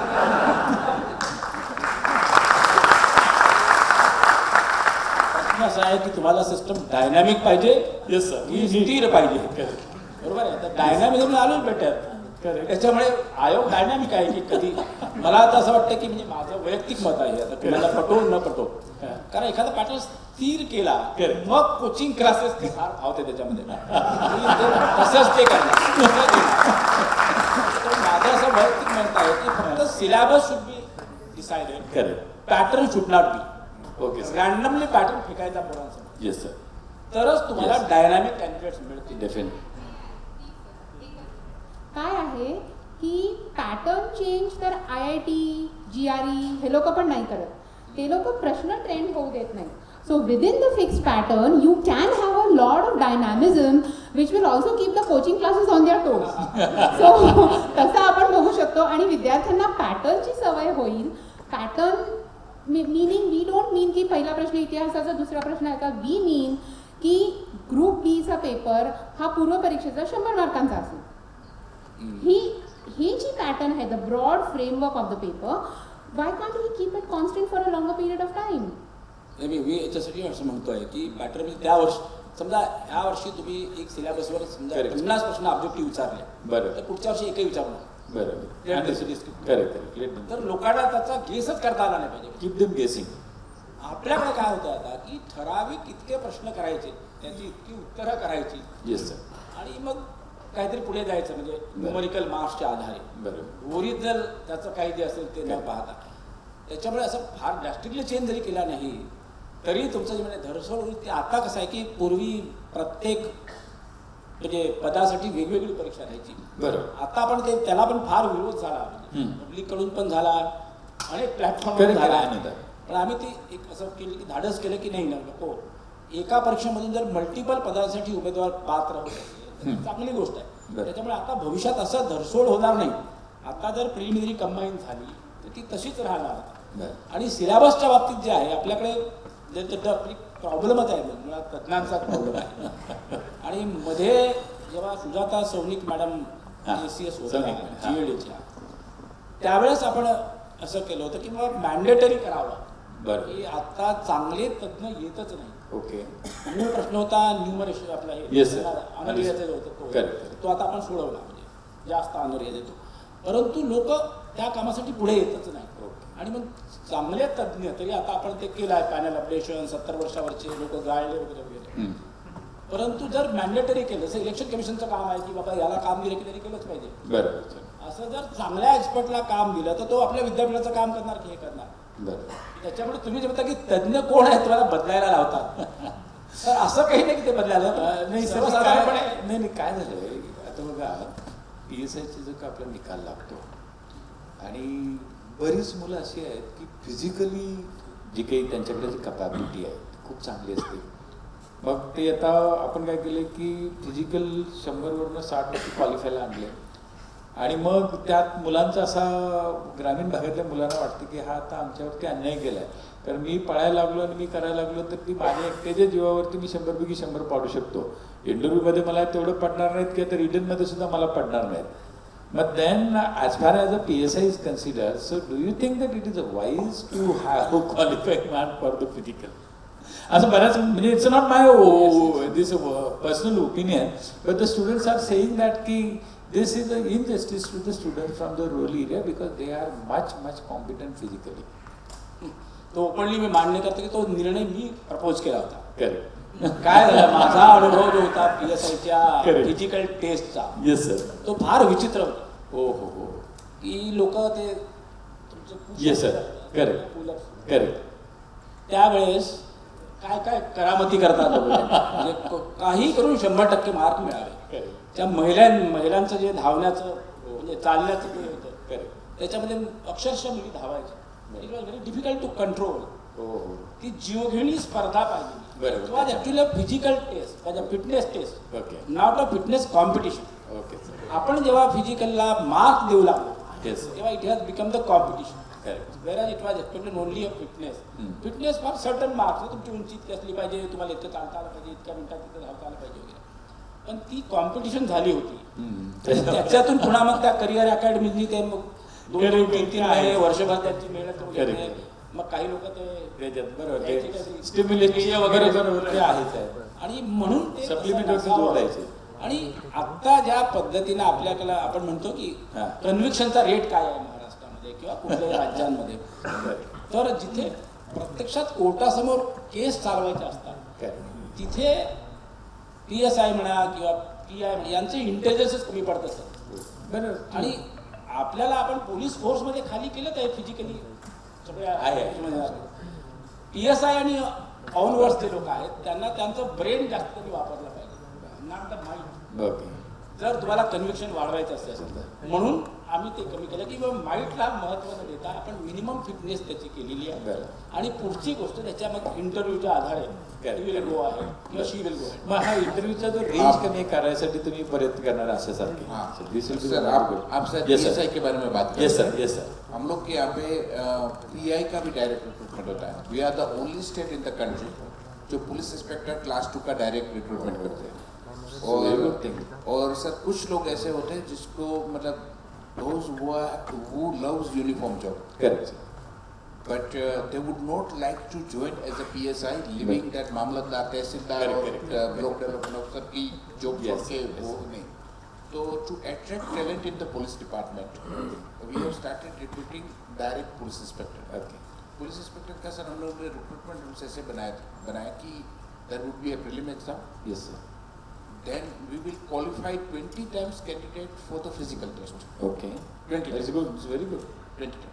और 20 टाइम्स में से जितने लोग जो मतलब वो 5000 मीटर येस सर. सब जो जो भी है हाँ. जितने लोग क्वालिफाई हो जाएंगे all will be eligible for mains. ऐसा नहीं कि भाई मतलब पहला मेंस के बजाय रिटन के बजाय you take the physical and then go for the mains. हाँ मतलब पहले हम प्रीलिम्स लेंगे. प्रीलिम्स में जो क्वालिफाई होंगे उसमें से 20 टाइम्स को फिजिकल के लिए क्वालिफाई करेंगे और फिजिकल में जो क्वालिफाई होंगे उसमें से मतलब जो फिजिकल क्वालिफाई कर लेंगे वो तो 6 to 7 टाइम्स होता है. करेक्ट. मेंस के लिए कम. तो इसमें भी थोड़ा ये है कि बहुत कम लोग Yeah. क्वालिफाई कर पाते हैं. Correct. तो उसकी कोई मार्क्स नहीं है, फिजिकल की Yeah, कोई मार्क्स समझ नहीं है. Correct. और Qualified. हाँ, और उसमें भी डिमांड ये आई है कि जब आप PI रिक्रूट कर रहे हैं मतलब तो आप वो जो कांस्टेबल के लिए भी आप 5000 मीटर और PI के लिए भी 5000 मीटर वो कोई मतलब इतनी इसको थोड़ा कम करो. और मगर वो we know that our Yes, sir. Work starts from article 315. Correct, correct. ये सब आर्टिकल 309 में आता है. तो ये गवर्नमेंट के प्रेरोगेटिव है. Correct, मगर ये इनकी बात से समझ Yes. लो कि जो ये ऑफिसर्स का जो पोजीशन होता है उसमें Correct, sir. Mind and might Yeah, उसमें correct, तो correct. थोड़ा वो मिनिमम फिटनेस होनी चाहिए. सर जी आप बोल रहे थे कि PI का direct recruitment hmm. This was initiated by GPSC और the government of Gujarat. Who took the decision? We should recruit PI. It was a joint decision. So आपके पास भी करता है तो कोई है ना सर. ये होता है. ओके सर, उसमें बहुत सारा मतलब जो पुलिस डिपार्टमेंट होता है they are not happy with this. वो बोलते हैं कि ये जो थानेदार है आप हाँ. पता नहीं उसको क्या बोलते हैं. थानेदार बोलते हैं We क्या? call PI only. PI only. PI. Pi बोलते हैं, मगर उसको थानेदार भी बोलते हैं, बोलते हैं। पुलिस का इंचार्ज। हाँ। बोले पुलिस का इंचार्ज जो होना चाहिए वो कम से कम 5-6 साल का उनका अनुभव होना चाहिए डिपार्टमेंट क्योंकि का। तो ही वो अच्छी तरह से एफआईआर वगैरह लिख पाते, ये सब आर्गुमेंट वगैरह आती थी। तो हम बोले कि हम यदि एसपी को डायरेक्ट बिठाते हैं, यूपीएससी पास होके यदि कोई एसपी बन सकता है तो ये तो सीख जाता, मतलब। और अभी तक हमने सर 225 पीआई 3 बेच, मतलब उसकी रिक्रूटमेंट हुई है और अभी उसके नतीजे आने वाले हैं, क्योंकि अंडरस्टूड। जो फर्स्ट Yeah, बेच so था correct. उनका अभी Probation and other वो सब उसमें से पहले बेच को ये इंडिपेंडेंट थाना मिला है। Good, very अभी उनका जो परफॉर्मेंस होगा वो तय करेगा कि ये पीआई की रिक्रूटमेंट डायरेक्ट करनी चाहिए या नहीं करनी चाहिए, वो उसके ऊपर डिपेंड है। जहाँ तक से सिलेबस की बात है तो जब मैं चेयरमैन बना Yes. उसके बाद पहला काम मैंने जो किया वो ये किया कि 95% अपनी जितनी भी रिक्रूटमेंट है हाँ। वो मेरे दौर में, मेरे जो 6 साल का पीरियड था उसमें 850 एग्जाम्स हुई ओके। और 26,116 पद के लिए एग्जाम हुआ। मतलब वेरी हाई नंबर वही। कंसीडरिंग गुजरात। हाँ, वेरी हाई। हाँ, और बोलते कि पिछले 30 साल में जितनी भी हाँ, हुई थी वही, उतनी वही, सर, मतलब ये 6 होगी। साल में। जी हम लोग वो पहले सिविल सर्विस के एग्जाम में वो पंचवर्षीय योजना बोलते थे, जीपीएससी पंचवर्षीय, उसको हमने एनुअल बनाया। मैंने ट्विटर पे स्लोगन लिखा है जीपीएससी 365 डेज, मतलब कोई भी अपनी रिक्रूटमेंट का आयुष्य 365 दिन से ज्यादा नहीं होना चाहिए। From the date of advertisement to date of pronouncement of result there should be 365 days. और उसको मेरा टारगेट था कि यदि कोरोना नहीं आता तो जीपीएससी 300 डेज मतलब वो करने वाले थे। इसकी वजह से ये हुआ है कि पिछले 6 साल में हम लोग ने सिविल सर्विसेज के लिए 6 नोटिफिकेशन निकाले, हर साल में एक नोटिफिकेशन निकाला और ये सब हुआ। और इसके लिए सर सिलेबस जो हमने बनाया, आपके यहाँ पे शायद ऑप्शनल सब्जेक्ट है कि नहीं वो मालूम अभी आएगा, नेक्स्ट ईयर से आएंगे। अभी है, ठीक है। सर हम लोगों ने 2016 में ऑप्शनल निकाल दिया।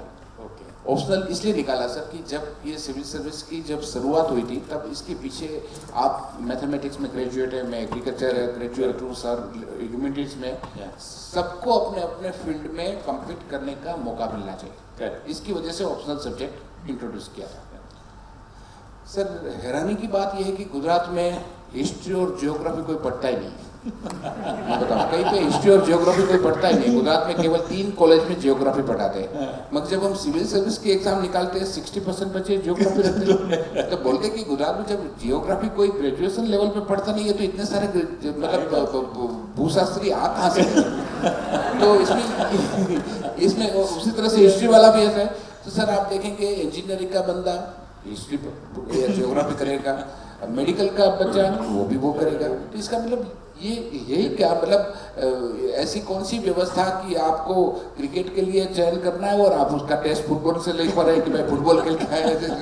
तो हमने ये किया कि ये नहीं चाहिए। और स्केलिंग वाला आप देखेंगे उसमें जब ऑप्शनल सब्जेक्ट होते हैं, पता नहीं जीपीएससी में भी कुछ 25-26 सब्जेक्ट है, और स्केलिंग जो डकवर्ड लूज सिस्टम जैसा है सर, मतलब कभी कभी होता है वर्ल्ड कप की एक मैच का जो उसका ऐसा तय हुआ था कि 6 गेंद में आपको 32 रन मारना है। नहीं 32 तो मार सकते हैं सर, 36 और 2 नो बॉल भी आप गिन लो तो, और 8 ओवर की गेंद है और 6 छक्के लगे। अभी 6 बॉल में आपको 100 रन बनाने और वो बल्कि उसी तरह से आप स्केलिंग में आप देखेंगे तो किसी को मतलब 4 मार्क्स है और 4 के 64 हो जाते हैं। और वो एक्सेप्टेड फॉर्मूला है, मैं ऐसा नहीं बोलता हूँ कि ये गलत है। सुप्रीम कोर्ट ने इस फॉर्मूला को एक्सेप्ट किया हुआ है। ये मतलब इसमें सब स्टैटिस्टिशियन थे, बाकी सब सब्जेक्ट के एक्सपर्ट थे और ये फॉर्मूला बनाएंगे।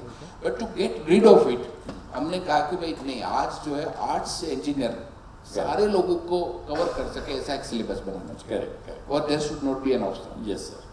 और इसलिए हमने एक गुजराती लैंग्वेज होती है, इंग्लिश लैंग्वेज होती है।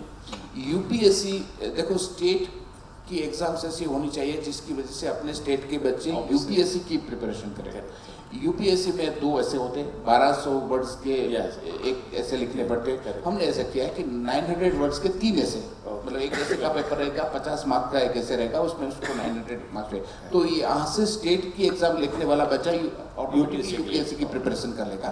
वहाँ पे उसको 2400 शब्द लिखना है, यहाँ से हम उसको 2700 शब्दों की प्रैक्टिस करवाएंगे। उसके बाद 3 जनरल स्टडीज के पेपर रहेंगे और 3 जनरल स्टडीज के पेपर में 9 जो सब्जेक्ट है महत्वपूर्ण सब्जेक्ट वो आ जाएंगे।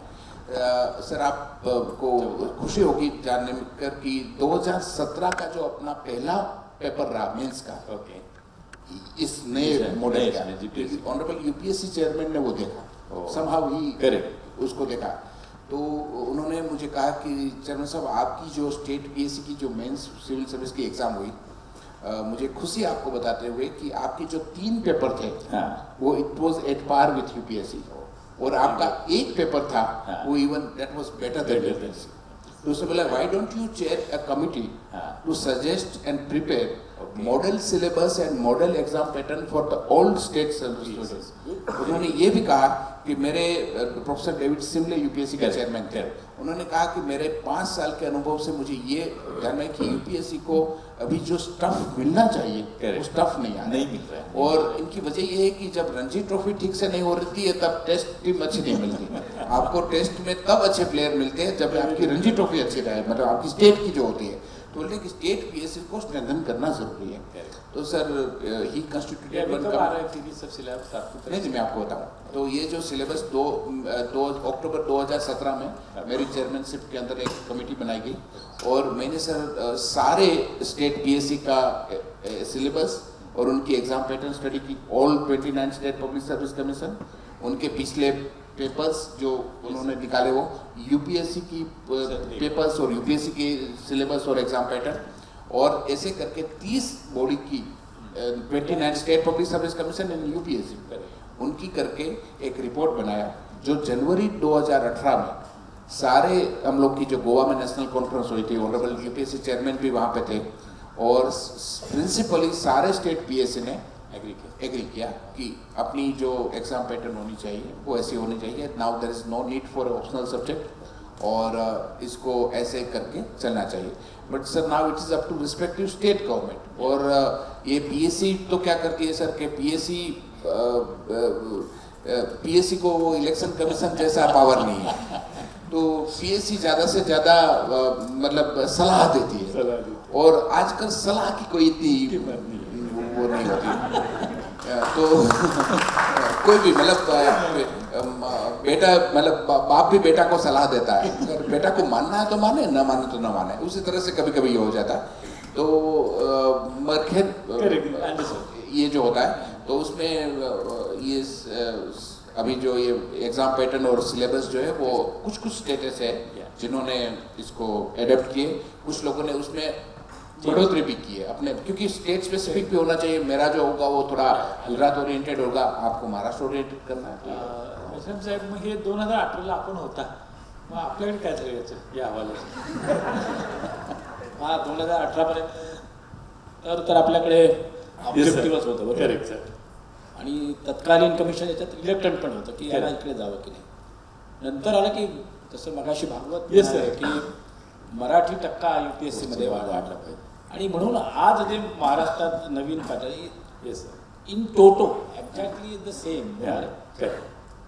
प्रश्न फक्त आहे की प्रश्नपत्रिकांचा दर्जा तो राखला जातो की नाही. Syllabus you can Yes, sir. Make at par with.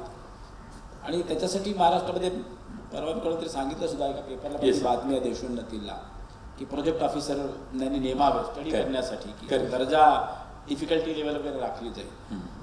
महाराष्ट्राने जो आता निर्णय घेतला तो अगदी सोपा किंवा म्हणजे लोकप्रिय निर्णय त्याला म्हणूया की ॲज इट इज जर UPSC. लोकांनी युपीएससीचा अभ्यास केला किंवा एमपीएससीचा अभ्यास केला तर they will be aspiring Yes, for sir. UPSC Yes, very sir. Very Yes, sir. Comfortably Correct. असा त्याचा अर्थ आहे.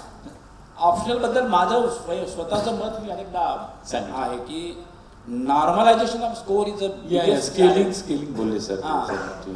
ते जर करू शकलो तरच त्याला अर्थ आहे. Yeah, correct, Otherwise yeah. मग काही लोक फारच liberal Yes, sir. Yes, sir. आणि काही लोक फारच स्ट्रिक्ट असं ते होऊ नये. बरोबर. हा धोका जो ऑप्शन और सर आप देखेंगे, आप स्टैटिस्टिक निकालेंगे तो 2% भी लोग ऐसे नहीं होंगे जिन्होंने अपने जिस सब्जेक्ट में ग्रेजुएशन किया है वो सिविल सर्विस के लिए भी वो रख रहे हैं। 2% भी नहीं रख रहे, नहीं। सारे मतलब अदर स्कोरिंग सब्जेक्ट्स के पीछे भागते स्कोरिंग हैं। सब्जेक्ट के पीछे यूपीएससी के लिए भी देख वही चालू है, वही सब चालू है। सब वही रहता है।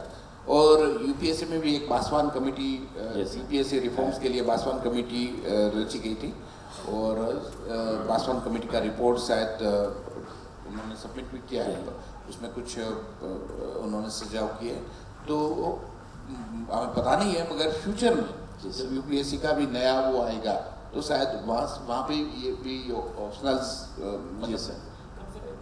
कम हो जाएंगे या हो जाएंगे, क्योंकि उसकी अभी कोई जरूरत नहीं है। Yeah. Sir, another important thing what the students are facing is the uncertainty. And Meshram साहेब, ही अनसर्टन्टी काही वेळेला आयोग मुद्दामून मुलांच्या पुढे निर्माण करतं असं म्हटलं जातं. So how we are going to tackle this uncertainty म्हणजे अनसर्टन्टी? सर, आता परवा जर सांगायचं झालं तर आपले जे काही 2020च्या PSI म्हणजे STI PSIचे जे निकाल होते, हां. तर ते काही कारणामुळं बरंच लांबत गेलं सर. आणि मग बऱ्याच वेळेला आज एक की टाकली, लगेच दुसऱ्या दिवशी दुसरीचं फायनल की, आणि मग त्यातनं जो काही गोंधळ विद्यार्थ्यांच्यामुळं आला, तर ते तयारी झालेली मुलांचं काय होतं, आणि शेवटी आयोगाला जाहीर करावं लागलं की आम्ही 2020चा निकाल पहिल्यांदा लावणार, नंतर मग 21चा लावणार. आणि मग त्यामुळे बराच शेवटी ह्याच्यात काय झालं की 20ची तयारी करायला मुलांना जो 21च्या प्रिलिममध्ये नापास झाला आहे त्याचं भवितव्य थोडं तसं आज असेल तर अनसर्टन्टी इट वॉज देअर. मला असं वाटतं की महाराष्ट्रात फाटे फोडणारे लोक खूप आहेत. बरं. म्हणजे कुठलाही निर्णय असो त्याला कोर्टात जाऊन कोणी निर्णय देणार, कोणी वृत्तपत्रातून करणार, कोणी मेळावे घेणार, येस सर. कोणी आंदोलन करणार. तर निर्णय घेताना MPSC फार Yes, sir. problem face अनेक गोष्टी, म्हणजे हा निर्णय घेतला तरी कोर्टात अडकतो, दुसरा घेतला तरी कोर्टात, आणि इतक्या कोर्ट केसेस असतात.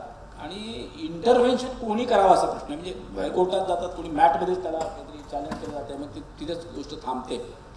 त्याच्यामुळे म्हणजे परीक्षा झाल्यापासून तर निकाल लागे इतके अडथळे त्याच्यामध्ये येतात, आणि मग ते पुढे वाढत जातं. म्हणजे काही निर्णय घेतला नाही सर. मग दासासाहेबांनी कसं 1 वर्षावरती आणलं ना ते. तुम्ही आता सर अडथळ्यांचा विषय काढला, मग आयोगालाही अडथळे येतात, पोरांनाही अडथळे येतात. मग आता हे आपण संपवायचं कसं? म्हणजे आयोगाला अडथळे येतात हे मला वाटतं मुलांना आज पहिल्यांदा समजलं. दोघांनी पण प्रगल्भ झाला पाहिजे सर. म्हणजे आयोगाला पण ती फार गरज आहे, कारण आपल्याकडे आयोगामध्ये येणारे लोक पण फार स्टिरिओटाईप आहेत. Correct sir. Yes sir. एका ऍडमिनिस्ट्रेशनच्या माइंडसेटचे लोक येतात. Yes sir. फार लोकाभिमुख असावं वगैरे, किंवा आपण स्टुडंट फ्रेंडली असावं, फारच Yes, sir. सेन्सिटिव्ह Yes, असावं sir. लोकांचे, असं नसते.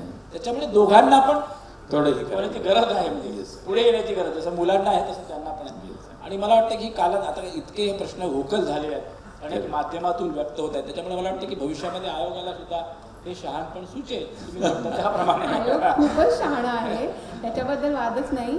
पण मला दोन्ही સરાંના એક પ્રશ્ન મને તમને સર પૂછું છું, હું ગુજરાતીમાં પૂછી છે, તમને લાગશે તમે ગુજરાતમાં આવ્યા છો. તો મને કહો કે એખાદા સ્ટુડન્ટનો જો આયોગમાં ફોન આવે GPSCનો, તો એની જોડે કોઈ વાત કરે? मी प्रश्न हा विचारला की गुजरात पब्लिक सर्व्हिस कमिशनमध्ये जर एखाद्या पोराने फोन केला तर त्याच्यासोबत कोणी व्यवस्थित बोलतं का? आणि हा प्रश्न मला पेशंटना आहे. एक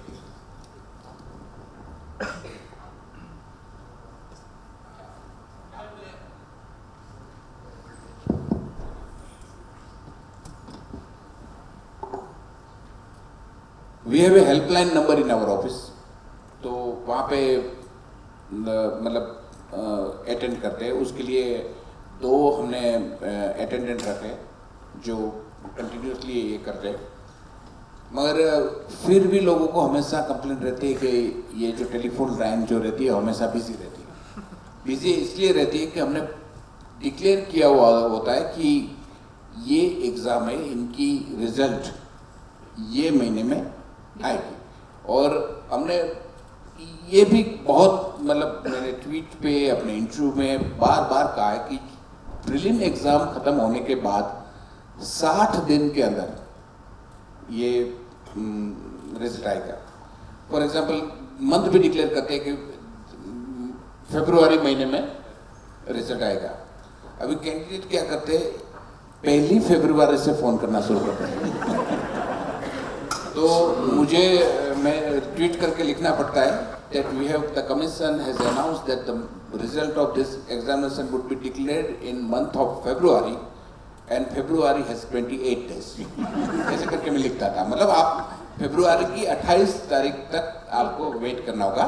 और बाद में मैं सटायर भी लगता था कि जिसमें ये भी मतलब समझ नहीं है और जिसको में ये भी मतलब इतना भी प्रेशर नहीं है, it means that he is not qualified for that's exam. तो बच्चे लोग भी बोलते हैं कि यार वो थोड़ा मतलब ये तो मिनिमम क्वालिफिकेशन है, आप ग्रेजुएशन है और इसलिए आप अप्लाई कर दिए, वो तो आपकी टेक्निकल क्वालिफिकेशन है। मगर एक जो सर कुछ बोलते थे विजडम, या आपने बोला है साणपन, तो ये जो साणपन है ऑफिसर्स में एक साणपन होना चाहिए। और साणपन ये है कि वो आप कल के ऑफिसर्स है, कल के आप फ्यूचर ऑफिसर्स है, प्रोबेबल ऑफिसर्स है, आपको बहुत सारे ऐसे इश्यू है वो जो आपको डील करनी होगी। और यदि एक छोटी सी एडमिनिस्ट्रेटिव चीज आप नहीं समझ पाते which means that you are not, तो मैं उसको बोलता हूँ कि बेटा अभी थोड़ा और मेहनत कर, ये एग्जाम तो छोड़ दे।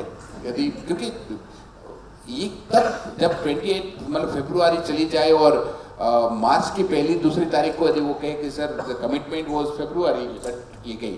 मगर तो इसकी वजह से थोड़ा ये मतलब हम जब उस साइड में बैठते हैं तब लगता है कि आयोग जवाब नहीं दे रहा है, मगर जब इस साइड में बैठते हैं तब होते हैं कि लेकिन सर मेरा क्वेश्चन है कि फोन लग गया तो हमेशा बात करेंगे, हमेशा बात करेंगे, ठीक से बात करेंगे। और इसलिए बात करनी होगी कि आजकल सबको मोबाइल रिकॉर्ड करते हैं। मेरे यहाँ पे तो ऐसा है कि कोई अपना क्वेरी के लिए या उसके लिए आए और उसको किसी ने ठीक से जवाब नहीं दिया, तो भी मुझे वो ट्वीट पे डीएम कर देते हैं, ट्वीट करते हैं कि sir today I happen to visit JPSC office, you are saying that yours is the most democratic office, but the section officer or deputy section officer of so and so branch was so rude to me that he didn't attend me properly. I'm just bringing it to your attention so that you can further improve your institution. तो ऐसे भी सलाह दे दिया करते हैं। या कोई बोलता है कि सिक्योरिटी गार्ड जो है, किसी ने एक बार बोला कि सर सिक्योरिटी गार्ड ने मुझे दाएं की जगह पे बाएं भेज दिया, वो रिपीट कर देते हैं। तो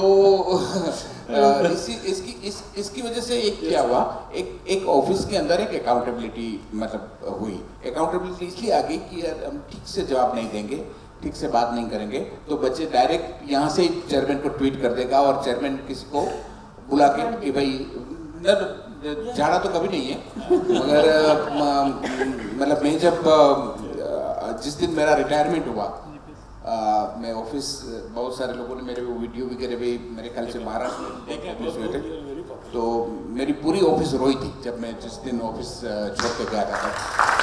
तो उस दिन पता कि मैंने उससे काम तो बहुत लिया, मगर मैंने उसको इज्जत भी बहुत दी और प्यार भी बहुत दिया। मैं मतलब जिस प्लेटफॉर्म पे मुझे बातें करने की मौका मिला, I have always given credit to them कि जो एग्ज़ाम ठीक से हुई उनकी क्रेडिट मेरे स्टाफ को मिलती है। जो एग्ज़ाम मतलब ठीक से मतलब रेगुलर ठीक से मतलब सारी एग्ज़ाम ठीक से हुई, मतलब जो रेगुलर हुई उनकी क्रेडिट स्टाफ को जाती है। जो एग्ज़ाम थोड़ी डिले हुई उनकी वजह मैं हूँ, क्योंकि मैंने इंटरव्यू ठीक से टाइम पीरियडली कंडक्ट नहीं किया, तो इसकी वजह से एक सिनर्जी ये हुई। मगर आयोग सब आयोग अपने मुताबिक से अच्छी तरह से काम कर रहे हैं। लोगों में तमीज़ नहीं है, मतलब जो पूछने वाले होते हैं, जो कैंडिडेट होते हैं, मैं आपका तमीज़ शब्द में ठीक से यूज़ करता हूँ। महिला स्टाफ है, लेडी मतलब ये अनाप शनाप बोलते हैं आप लोग, मतलब कुछ भी फ़ोन पे बोलते हैं ये, तो ये जो मतलब वायलेंस है नहीं, ये वायलेंस किसी को चाटा लगाना वो वायलेंस नहीं है, ये भी एक प्रकार का वायलेंस है। तो मतलब अब बोलते कि कोई जवाब देने वाला नहीं है, दोनों अपने अपने मुताबिक से ठीक है, क्योंकि कितना जब बोली दिया है, अनाउंस किया है कि ये रिजल्ट आपका 7 दिन के अंदर आएगा, फिर भी आप आज 40 दिन हुए और आप पूछ रहे कि कब आएगा।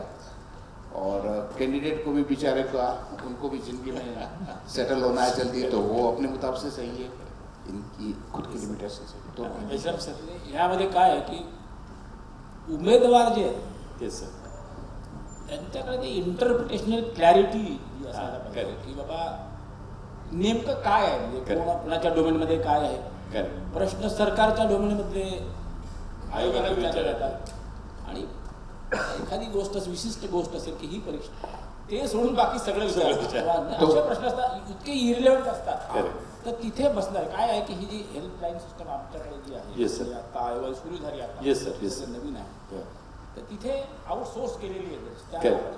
काही विशिष्ट प्रश्नांसाठी ट्रेन केलेलं असतं Correct. किंवा विदार Yes, sir. Question Yes, sir. त्यामध्ये वाढ होत जाते त्याला तितकंच माहीत असतं कारण त्याला भाग असतं आणि मग तो त्याचं उत्तर तो पण इरिटेट होतो कारण त्याला ते माहीत पण नसतात काही गोष्टी काही वेळा बरोबर आहे आणि त्याला असे आउट ऑफ डोमेन जे प्रश्न म्हणतो आपण विचार त्याच्यामुळे कदाचित त्याचं इरिटेशन वाढत असावं बरोबर आहे त्याच्यामध्ये फक्त रोल आयोगामधले जे इन्सायडर्स आहेत त्यांचा रोल महत्त्वाचा आहे की बरं. त्यांनी ह्या सगळ्यांची दखल घेऊन मग पुन्हा त्यांना रिओरिएंट करणे Correct, correct. आणि मुलांनी सुद्धा थोडंसं पेशन्स त्याला म्हणतो ना आपण बरं. आणि ती क्लॅरिटी असली पाहिजे नेमकी आपने पूछा कि कहाँ गिर गई थी, तो वहाँ।